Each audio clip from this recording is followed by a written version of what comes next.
All right, so we're in lesson 11 for today. We're going to talk about areas of regular polygons and composite figures. We're going to find areas of regular polygons and find the areas of composite figures. We'll talk about each one of those as we come to them. We got a couple of definitions of things to learn today. First, a regular polygon is a polygon in which all of the sides are the same length. So if it's a regular polygon, it's got to meet that definition. And we always talk about a regular polygon as though it's inscribed inside of a circle. And that helps us identify some of the parts of that regular polygon. A regular polygon has a radius, just like a circle does. The radius goes from the center of the polygon to a point at the edge where that circumscribed circle touches that polygon. So a radius of pentagon P is AP. A new word that we have in this lesson is apothem. Apothem is a part of a regular polygon that goes from the center of the circle and forms a right angle with the side of the polygon. And so apothem PF forms a right angle here at F. That's going to be important as we get into some of the formulas that we'll use in finding the area of the polygons. The polygons also have just like a circle, they have a central angle, and the central angle is made up of two radii that meet at the center of the circle and extend to the edges where the circle would circumscribe around the polygon. And I do want to cover the way that you find the measure of a central angle of a regular polygon is pretty simple. You just take 360 degrees and divide it by the number of sides of the polygon. So in this case, a pentagon has 5 sides. 360 divided by 5 is 72 degrees. And that is the measure of one central angle. And we'll use those measurements when we're finding the area here in just a minute. On this slide, square FGHJ is inscribed in circle K. So we're going to identify a few things. We're going to identify the center, a radius, an apothem, and a central angle of the polygon, and then we're going to find the measure of the central angle. So first, what is the center of the circle, or the polygon rather, is K. A radius, identify a radius. HK, somebody said one. And then, let's see, next is an apothem.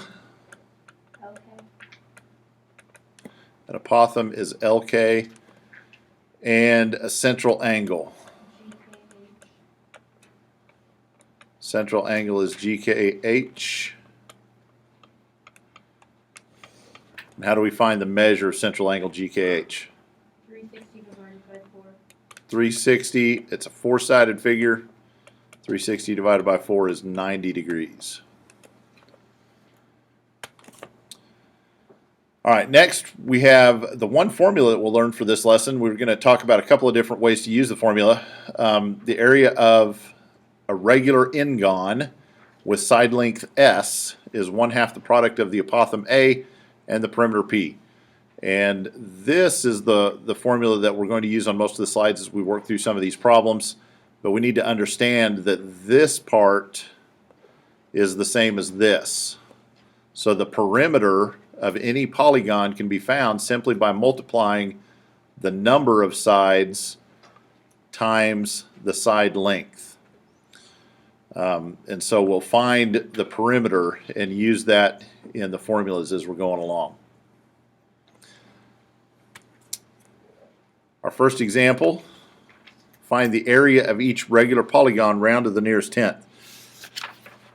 First thing that we want to do is find the central angle measure. We're going to need to know that information here in a minute. So we've got the central angle is going to be 360 divided by what? Divided by 6. Divided by 6. And that would be 60 degrees. So the measure of a central angle is 60 degrees. All right. Now when the apothem is drawn, and really, if you look at this figure, the only information that we have in the original drawing is the measure of one side length. And then there's kind of this breakout part that shows you the just this part of the triangle that we're going to work with it further. But really all we know is the measure one side length, but we can figure out the central angle pretty easily. And then we can start using the information that we know to find out other lengths.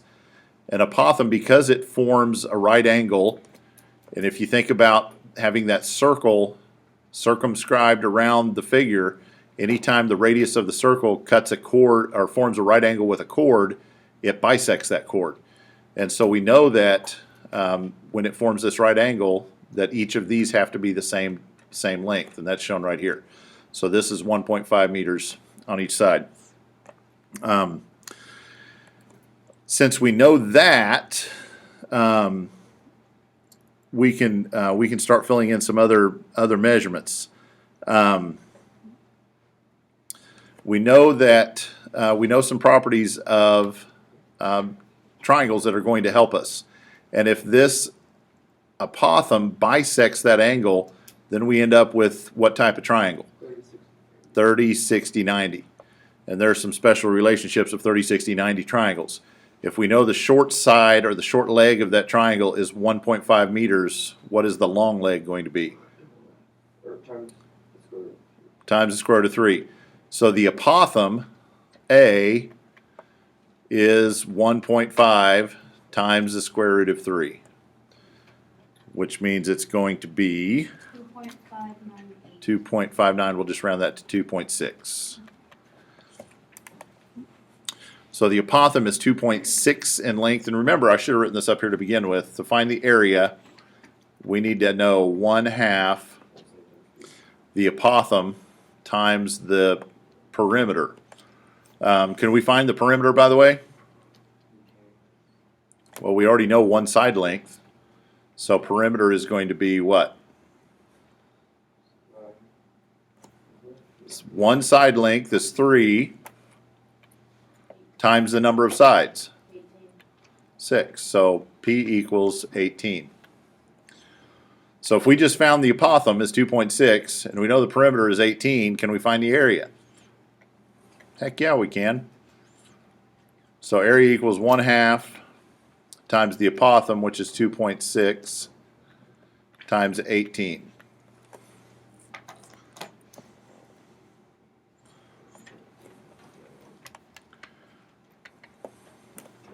So the area is going to be 23.4 meters.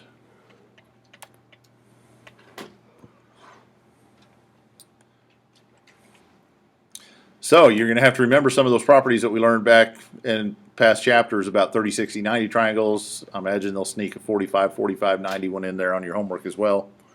You'll have to recall those things. The next one is going to get even more fun.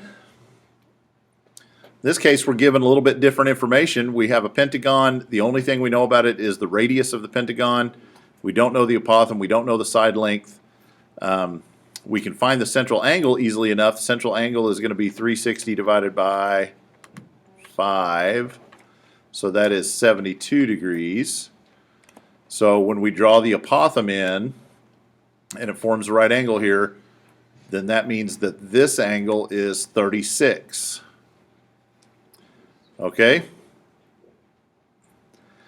Now, in an earlier chapter, we learned some trigonometry that will help us find some side lengths of triangles if we know angles. And so, since we know this interior angle, this is a right angle,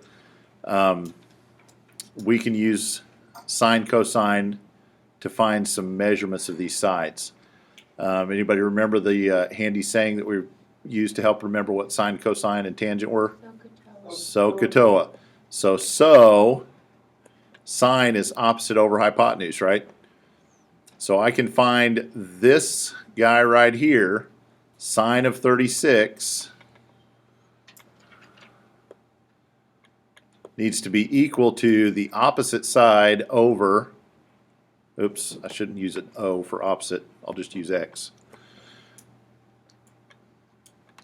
over the hypotenuse, which is 10. Now, in order to solve for x, what do I have to do? Multiply by 10 on both sides. So we end up with 10 times the sine of 36 equals x. Anybody got your calculator out?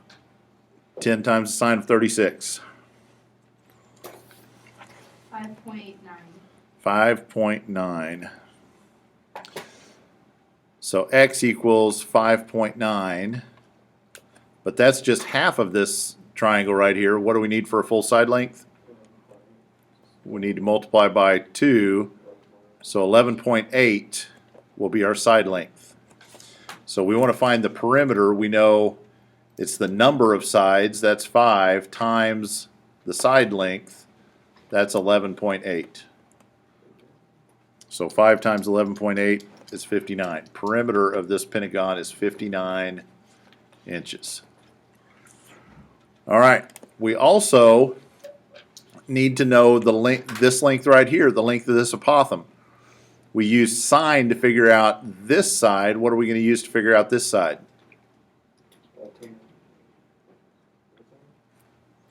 We could, but I'm going to use trigonometry because I think it's fun. It's not sine.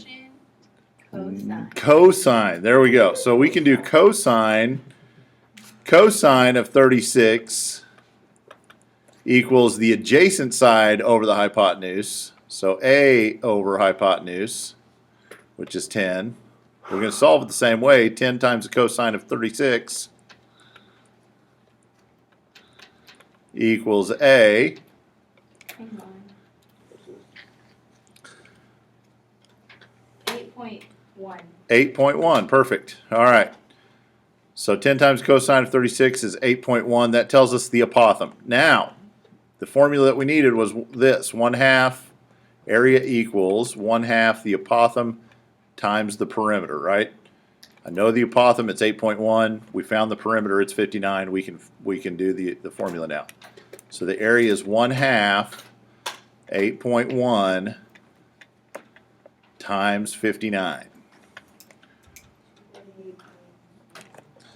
238.95. 238.95 inches squared.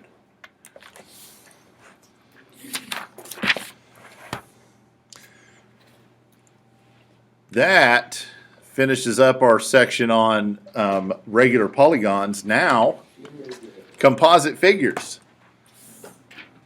Composite figures are made up, well, of figures that are known to us. So this composite figure is made up of a semicircle, a triangle, and a rectangle. And so we don't have a formula or a way to figure out the area of all of this in one shot. So what we'll do is we'll just figure out the area of each piece and add them all together. So there's a little bit of math involved.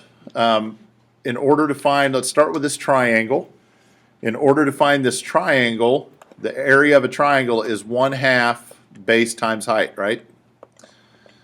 And the base and the height have to form a right angle. So we have a right angle right here.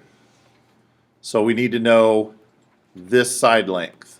How do we find that side length? Pythagorean theorem. So 5.7 squared equals 4 squared plus x squared.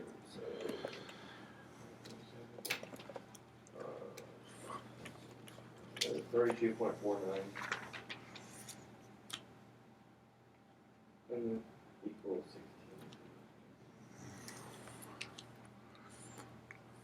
16. Okay, I'm not. I got confused there. 5.7 squared. What was that? 32.49.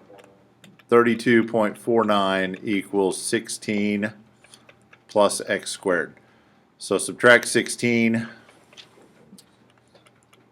So it's 16.49 equals x squared. So x equals 4.1. Now we can find the area. Area is 1/2 the base, which is 4, times 4.1.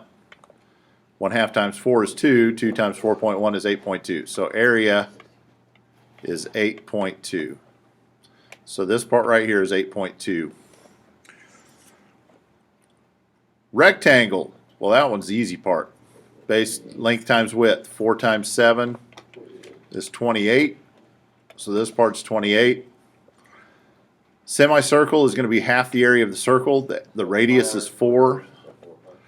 So we want half of pi times the radius, which is 4, squared. 1/2 of pi times 4 squared. 25.13. 25.13. Add those three together, and we've got the composite figure area.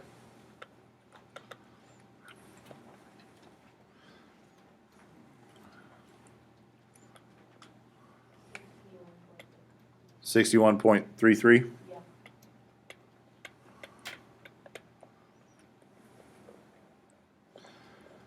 So that's not. I mean that's math that you guys all know how to do. It's just you have to do all of it to get there. There's a lot of steps to get the answer to these kind of questions. This one, sometimes this on this last example, we had to add all the things together. This time we're going to find the area of two different parts and subtract. We're going to find the area of the blue trapezoid and then subtract the area of the white triangle. In order to do that, we need to know what the height of this triangle is. And we can find that pretty simply by using the Pythagorean theorem, because this height forms a right angle. It's going to bisect this short side here. So we just have 1 squared plus x squared equals 6 squared. So it's 1 plus x squared equals 36. X squared equals 35. So x equals 5.92, 91, 5.92 meters. All right, so the area of a trapezoid, it's 1/2. That's right, 1/2. No, it's not 1/2 base times height. It's 1/2 the height times base 1 plus base 2. All right. So the area is 1/2. What's the height? That's just the height of the triangle. 6.92. Yeah, you have to add the 1 meter in here. So it's 1/2, 6.92, 2 times base 1 is 8, plus base 2 is 5, plus 5 is 10, plus 2 is 12. 1/2 times 6.92 times 20. 69.2. 69.2. Okay. The triangle area that we're going to subtract is 1/2 base times height. So that is 1/2. The base is 2. And the height is 5.9. It's 5.92. Thank you. 5.92. Oh, 1/2 times. Oh, it is 5.92, isn't it? Yeah. Because half of 2 is 1. So 5.92. So the area of the overall figure then is 69.2 minus 5.92.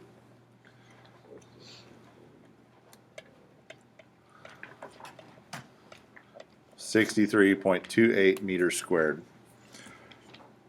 It's a lot of math, a lot of steps in some of these problems, but you only have 13 of them.